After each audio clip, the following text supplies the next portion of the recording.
And we are live. Okay. Shabbat Shalom. Shabbat Shabbat Shalom. Shabbat Shalom. And like we were talking about a few minutes ago, so tonight starts the 8th day of Sukkot. Simchat, I keep wanting to say that. Shmini Atzeret. And the reason I keep saying that, so Shmini Atzeret, Shmini means 8. This is the 8th day closing assembly because Sukkot is 8 days long. Outside of the land of Israel today, because of historical reasons, Sukkot is 9 days long. The 8th day is called the 8th day assembly, Shmini Atzeret. The 9th day is called Simchat Torah, where it's rejoicing in the Torah, right? The Torah scroll is taken out, rolled out.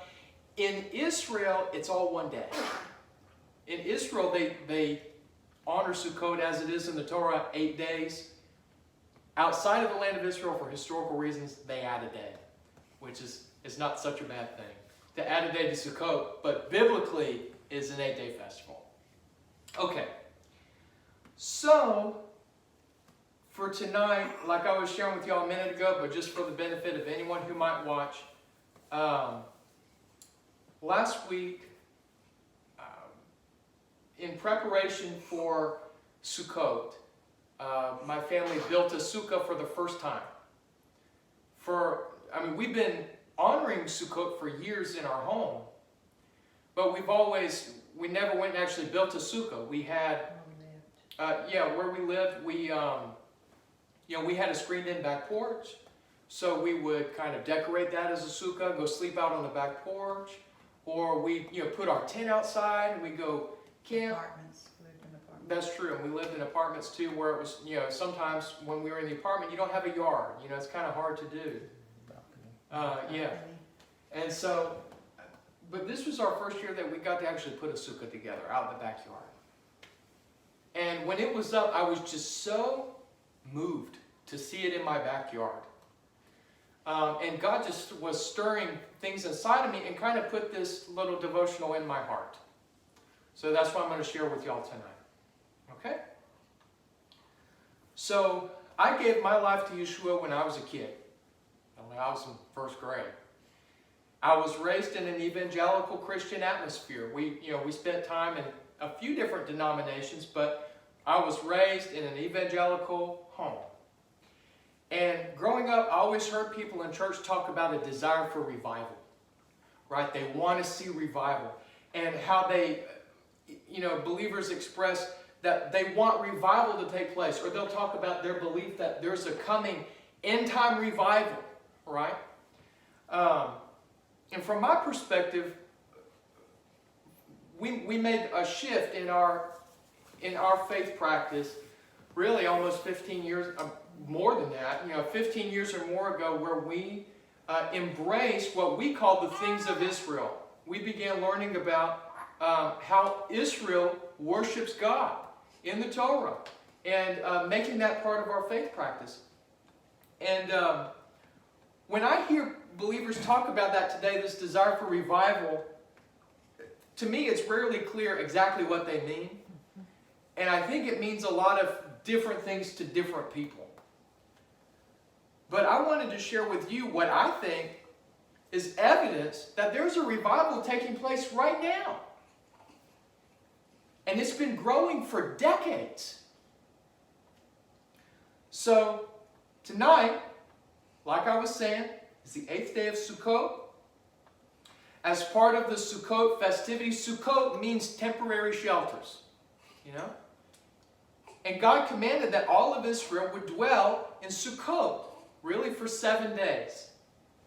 And this was a reminder to Israel of how God led them and provided for them in the wilderness after He led them out of Egypt. And the name of the festival itself, Sukkot, is a reminder to Israel of the first place that they stopped at when they left Egypt. I'll read to you Exodus chapter 12, 37. It says, the children of Israel journeyed from Ramses to Sukkot. It was the first place they stayed at. It was about 600,000 on foot that were men besides children. So like I was saying a minute ago, this year a sukkah has been built in our backyard And it looks very similar to tens of thousands of Sukkot that right now are built in Israel and all over the world by Jewish families, Messianic Jewish families all over the world. And that sukkah in our backyard, I would say, is evidence of a revival that's happening right now. So what's a revival? This is elementary for us. The word revival, revive, refers to bringing something that was dead back to life, or restoring something that has been lost. Right? Revive. Vive is to live, and re is again. To bring something to life again. So what was lost? What died? It's a rhetorical question. I'm going to answer it for you best I can. So similar to this desire for revival, I always remember hearing occasionally in church that there was this desire to return to the days of the first century church. Well, we got to get back to being that first century church. Right? And whenever I heard people say this, what they were talking about, they were referring to the miracles that the apostles performed. We want to see those miracles, be like the first century church, which would be awesome, right? Or they might, be referring to the fact of how the disciples all took care of each other. They had everything in common, and they were just, there was such a tight-knit body of believers. And these are all very good things. But what did this first century church look like? The truth be told, there never was such a thing in the first century as a church. Not in the way that the word church is largely understood today. The disciples of Yeshua in the first century, both the Jewish disciples and the non-Jewish disciples, and including all of the apostles, including Shaul, Paul, they were practicing a form of Judaism. Not necessarily the exact same as the Judaism that's understood today, but they were practicing a Judaism. And the book of Acts and the letters of the apostles provide the evidence for that. They worshipped on the Shabbat, the seventh day of the week. They celebrated the festivals of Israel. They attended synagogue regularly. They worshipped at the temple, and they brought offerings to the temple as long as it was standing. They were in all respects zealous for keeping the mitzvot, the commandments of God, as contained in the Torah, the first 5 books of the Hebrew Bible. They even expected new Gentile believers in Yeshua to attend synagogue and begin learning the Torah. And listen to this. Now I've just got several verses for reference. This is in Acts 21 when Shaul, Paul, has come back from a journey to Jerusalem. And Yaakov, who's called James, he's the brother of Yeshua, he was the leader of the Yeshua movement, he's talking to Shaul and he's telling him about what's been going on while he's been gone. And he says to Shaul, he says, when they heard Shaul's testimony, what he had done while he was gone, he said they glorified God and they said to him, "You see, brother, how many thousands of Jews there are who believe, and they are all zealous for the Torah." They're all zealous for the Torah. In the first century, that was the mark of being a disciple of Yeshua. He says, you see how many believe, and they're zealous for the Torah. They weren't worried about law versus grace, like what Christians think, like what we thought for so long, right?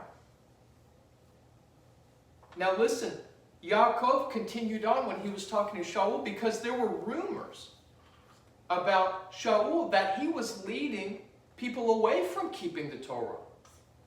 So Yaakov, James, had an idea to fix it. And here's him talking to Shaul about it. He said, "Do this. Do what we tell you to do, Paul, Shaul. We have 4 men here which have a vow on them." And they have a vow. In context, you can read Numbers chapter 6. These 4 men had taken upon them the Nazirite vow. Neder Nazir. Okay? Take these men, Shaul, and purify yourself with them. And pay for their expenses, so that they may shave their heads. And all will know that these things that they were told about you, they're nothing. but that you yourself also walk orderly and keep the Torah. And you know what? Shaul did it. He did it. But listen to Paul's own words in the book of Acts. He says in Acts 25 verse 8, he answered for himself, saying, neither against the Torah, neither against the temple, and not even against Caesar have I offended at all. He never offended the Torah. Those are his own words. Acts 24:14, he was giving witness and he said, but I confess to you that after Haderech, the way, which they call a sect, so too I worship the God of my fathers, believing all things that are written in the Torah and in the prophets.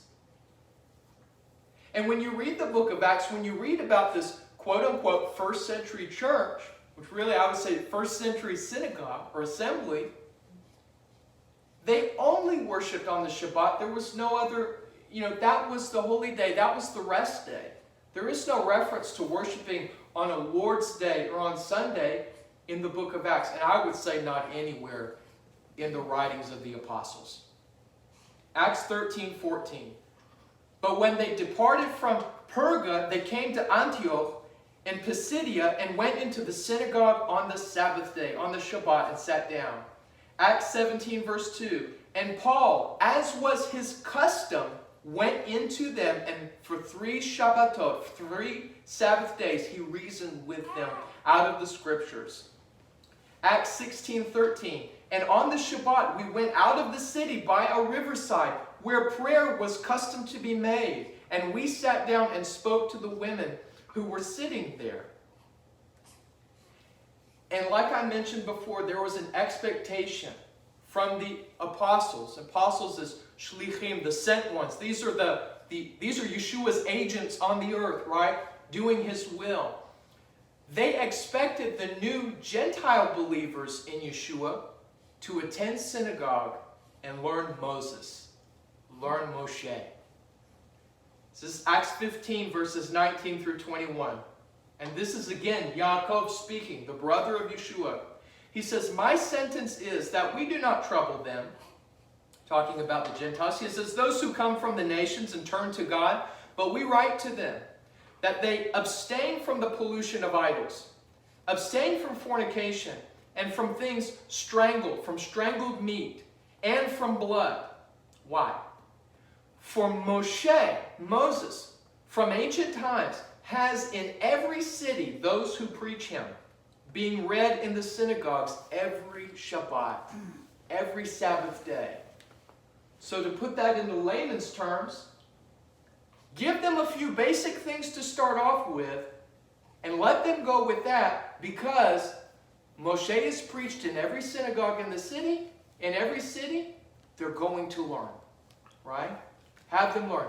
And another one, Gentile believers in Yeshua, according to the letters of the apostles, are considered part of the family of Israel, part of the Jewish people. Ephesians 2, 11 through 13. Wherefore remember that you in times past were Gentiles in the flesh. At that time you were without Mashiach, strangers from the commonwealth of Israel, strangers from the covenants of promise, having no hope, and without God in the world. But now, in the Mashiach, Yeshua, you who were far off are now made near by the blood of Messiah, the blood of Mashiach. And I don't have this verse here, but he goes on in Ephesians 2 to say, you are no longer foreigners. You're no longer just resident aliens, he says, but no, you are fellow citizens with the Kedoshim, he says, in the Kedoshim, the holy ones, the saints, as it's translated in English. If you read the Tanakh, the saints refers to his people, the holy ones who were set apart for him. His people is Israel. So to further illustrate my point about the original disciples of Yeshua following him according to Judaism and the Torah, let me share a little history. As part of the daily Jewish prayers in synagogues all over the world, and this is from before the first century all the way to today, there are there's a particular prayer that rises above the rest. And this prayer in Hebrew is called the Amidah, the standing prayer. It's also called Shemona Esrei, which means the 18 blessings. But then sometimes it's also called HaTefilah, which just means the prayer. When you talk about the prayer in Judaism, there's one prayer that comes to mind. And this prayer, the Amidah, the standing prayer, is prayed 3 times a day by the observant. And it's a beautiful prophetic set of blessings that are said to God and their requests for God's favor on Israel. That's my daughter over there making me so proud. She's just listening so good. She's looking at you. She's just looking at me. So according to tradition, shortly after the destruction of the temple in 70 A.D., the rabbis among the Purushim, among the Pharisees, they gathered together in a town called Yavne. And they came together to establish a standard set of religious practices for the Jewish people. Yeah, halakha. And the reason that they did that was because the temple was gone. And what is Judaism? What is the faith of the Torah without a temple? They had to gather and kind of figure out things for themselves. How are we going to keep the Jewish people together and keep them close to the Torah now that the temple's gone? So they had a lot of things to figure out.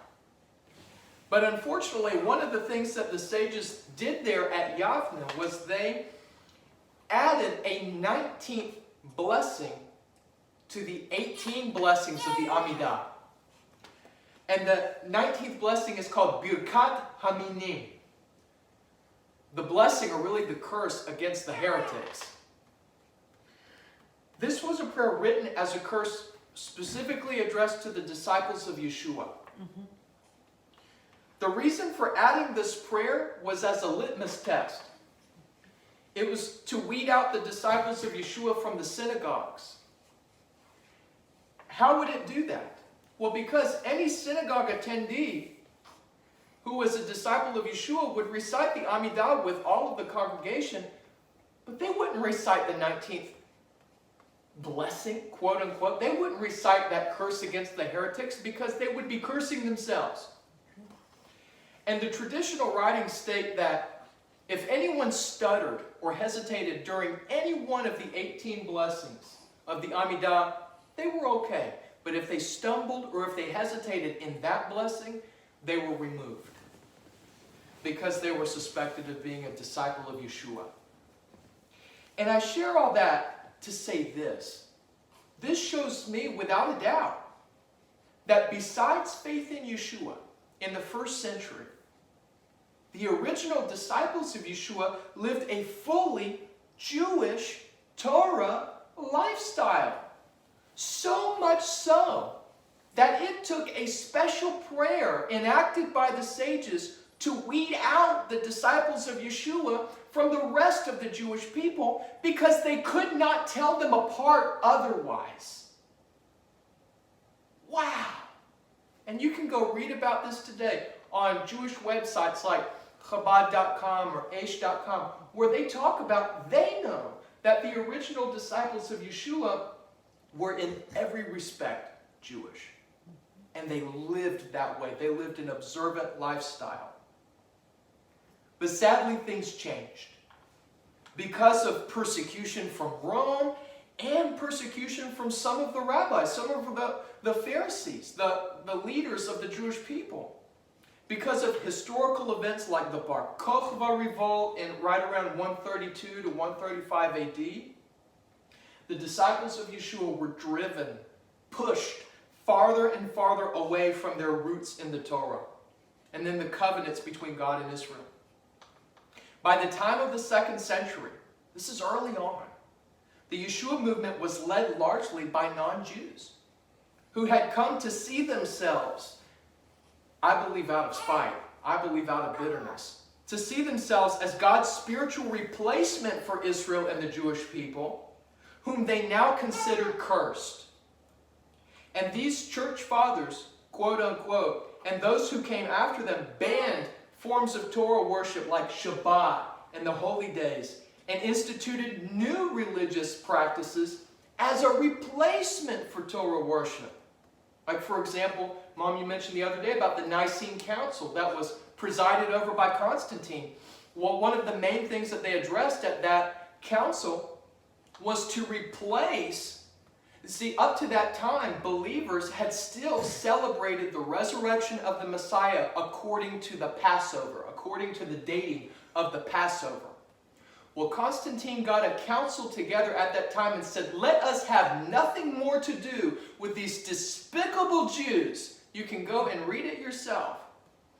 And they changed, they made an enactment to where the disciples, the Christians at that point would no longer be connected to the Passover, and they would celebrate the resurrection by calculating the spring equinox every year. So they would have their own date and not have anything more to do with the Jewish people. Unfortunately, and that's in the 4th century, in the 300s, unfortunately it had already been happening for some time, this separation, this bitterness. And how ironic that in the early days of the Yeshua movement, when it first started, new Gentile believers were expected to forsake their old pagan ways and begin learning the Torah. But now, by the 2nd century and onwards, the Jewish people were being antagonized by Gentile believers in Yeshua, and Jewish believers in Yeshua were expected to give up the Torah in favor of the teachings of the church. How ironic and sad. This is an example text from another council, a famous council called the Council of Laodicea. It was from the 4th century. And this is a quote. Christians must not Judaize by resting on the Sabbath, but they must work on that day, rather honoring the Lord's Day, referring to Sunday. And if they can, resting on that day as Christians. But if any shall be found to be Judaizers, i.e. by resting on the Shabbat, let them be anathema or separated from Christ. This was a preacher named John Chrysostom in the 4th century in his homilies against the Jews, in his sermons against the Jews. He says, what is the disease? What is this disease? The festivals of the pitiful and miserable Jews are soon to march upon us one after the other in quick succession. The Feast of Trumpets, the Feast of Tabernacles, the fasts. There are many in our ranks who say they think as we do. But some of these are going to watch the festivals, and others will join the Jews in keeping their feasts and observing their fasts. I wish to drive this perverse custom from the church right now. Wow. He goes on, and I didn't put it here, but he goes on to compare the synagogue to a brothel. It's really disgusting. And how ironic, this is in the 4th century. This is in the 300s. And you hear him railing against the festivals and the fasts of the Jewish people, but these really fasts that God commanded in His Word for Israel to keep.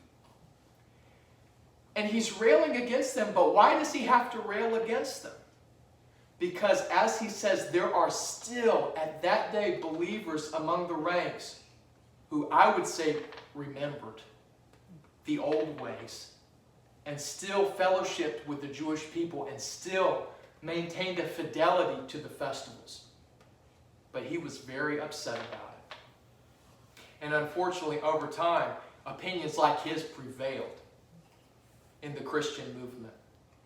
So honoring the Torah and fellowship with the people of Israel at this point in history was lost from the disciples of Yeshua, largely lost. And how deeply sad, considering it was Yeshua, the Master himself, who said, Amen, ani omer lachem. He says, for verily I say to you, till heaven and earth pass, not one yod, not one letter, not a dot will pass from the Torah till all is fulfilled. And whoever will break one of the least of these mitzvot, these commandments, and teach others to do the same, he will be called the least in the kingdom of heaven. But whoever does them and teaches them, he will be called great in the kingdom of heaven. So, coming close to the end, what is happening today? We've been living in this reality for almost 2 millennia. For a long time, the Christian movement has been left in this state. It's gone far, far away from the original Yeshua movement, the sect of Judaism, as Paul called it. He said, I'll mention this as a side note. I wasn't going to say this, but I quoted earlier where Paul said, according to the way, which they call heresy, that's how I worship God. That's how it's translated into English. But the Greek word heresis behind there, it doesn't necessarily mean heresy like, oh, you're a heretic, get out of here. It just means a sect. The Pharisees were also called a heresis.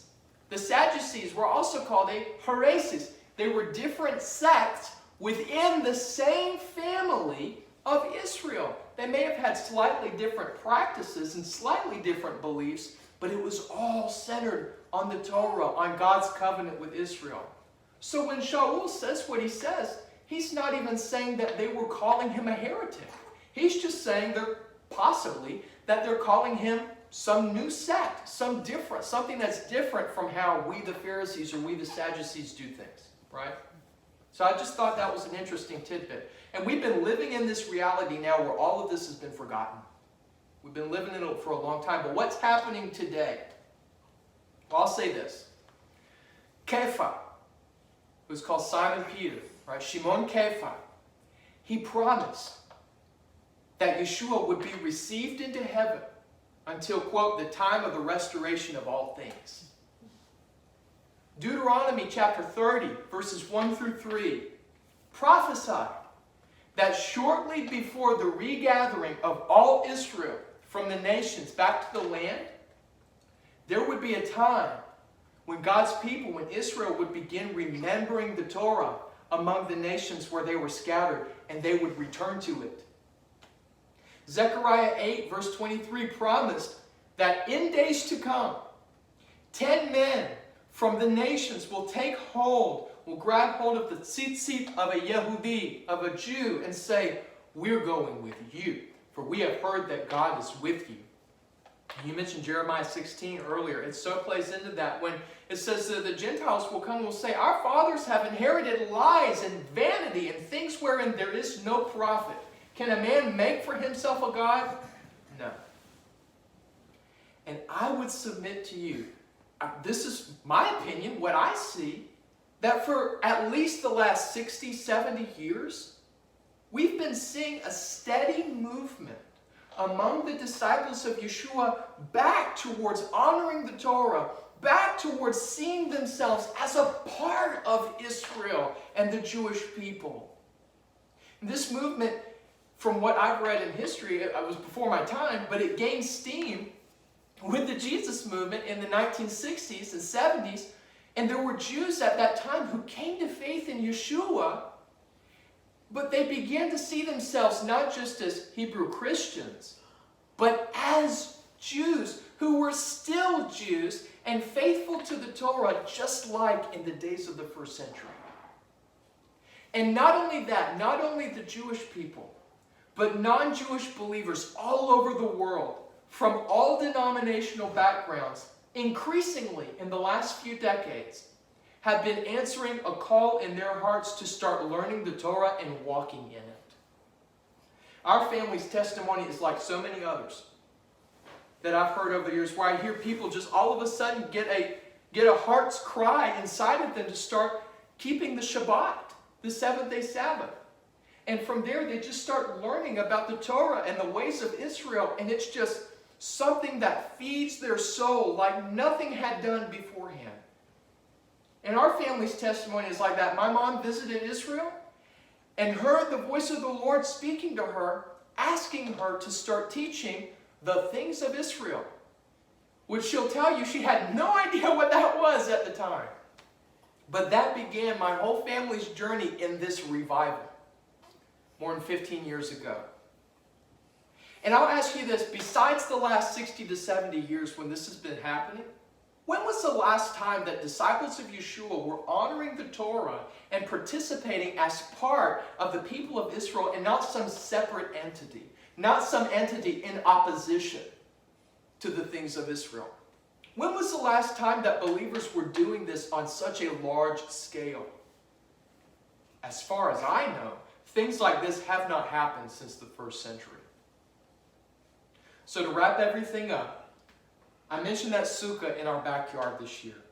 To me, it's a reminder and a witness that our generation is privileged to be knee-deep in the waters of a revival. Yeshua's disciples lost their identity as part of the people of Israel, and they lost their sense of responsibility toward the Torah's commandments. And that sense of responsibility died. But praise God, He promised in His Word that that would not be the case forever. And I would say, if you look around carefully enough, and I would say now, you don't have to look around too carefully, you will see the body of Messiah progressing toward the restoration of all things that Kepha promised. So the last part that I wrote was for anybody who may be watching. I know for us who are sitting here, this was largely reviewed. But for anybody who may watch who is not familiar with what I've been talking about, and maybe something is just stirring in your heart, this is for me. What can we do? What can you do to participate in this revival that I've been describing? I would say, one, take baby steps toward learning God's commandments in the Torah, and what you learn, start converting that to action.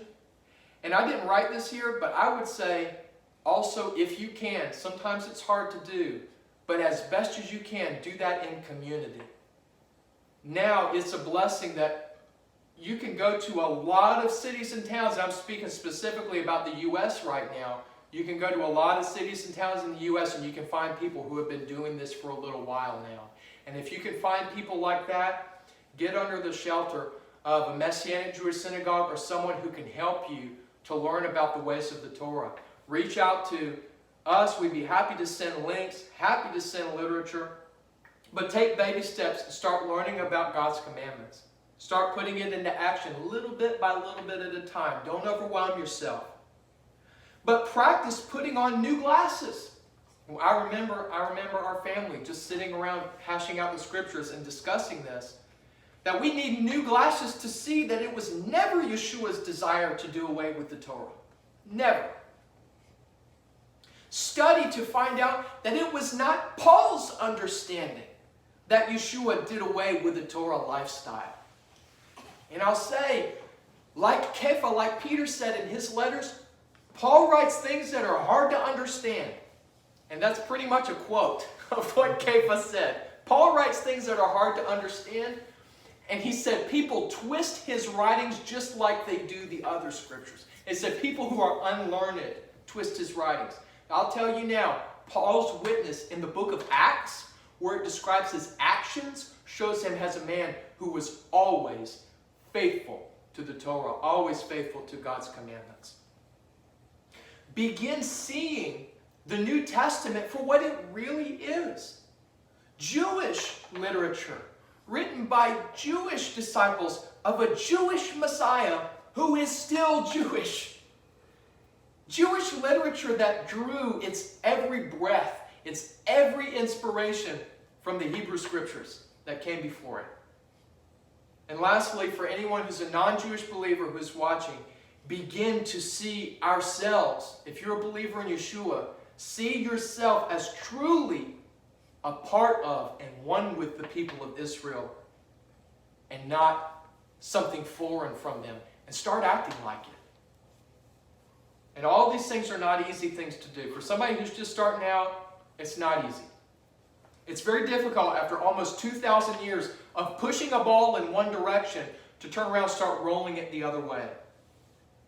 But we don't have to do it all by ourselves. God, in this time, is doing the heavy lifting of bringing His people back to his scriptures and back to the things of Israel, thinking like the people of Israel. We just have to do our part, little bit by little bit. Recognize what's going on around us, recognize the season we're in, and not miss out on the blessing of participating in it. So I'll end with that. I'm going to get up and close out the recording, and then we can hash things out. We pray a blessing on anyone who may watch, a blessing on us from God through Yeshua, and a blessing on all of his people Israel, wherever they are during Sukkot. Amen?